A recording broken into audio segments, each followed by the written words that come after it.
சென்னையில் அபராதம் 2 மடங்கு வசூலித்தாலும் சாலையில் மாடுகள் சுற்றித் திரியும் பிரச்சனை தொடர்வதாக மாநகராட்சி ஆணையர் ராதாகிருஷ்ணன் வேதனை தெரிவித்துள்ளார். பெண்ணை முட்டி தூக்கிய மாடு அருகே நின்று அவர் வெளியிட்டுள்ள வீடியோவை தற்போது பார்க்கலாம்.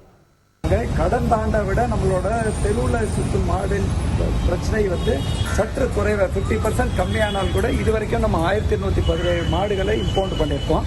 ஸோ இந்த டபுள் ஃபைன் பண்ணினா கூட தொடர்ந்து இந்த பிரச்சனை இருக்குது. இந்த மாடை பொறுத்த வரைக்கும் அந்த ஓனர் யாருமே இதை கிளைம் பண்ணவில்லை. இதற்கு காவல்துறையில் நம்ம காவல்துறையும் கம்ப்ளைண்ட் ரெஜிஸ்டர் பண்ணியிருக்காங்க. இந்த பெண்மணி மருத்துவமனையில் கண்காணிக்கப்பட்டு வருகிறாங்க. இது வரைக்கும் அவங்க சேஃபாக இருக்காங்க. மீண்டும் நம்ம இந்த தெரு மாடுகளோட இந்த பிரச்சனையை தொடர்ந்து நம்ம எவ்வளோ எஃபர்ட் எடுத்தாலும் இந்த பிரச்சனை தொடர்ந்து வருது. செய்திகளை உடனுக்குடன் தெரிந்து கொள்ள உடனே சப்ஸ்கிரைப் பண்ணுங்க.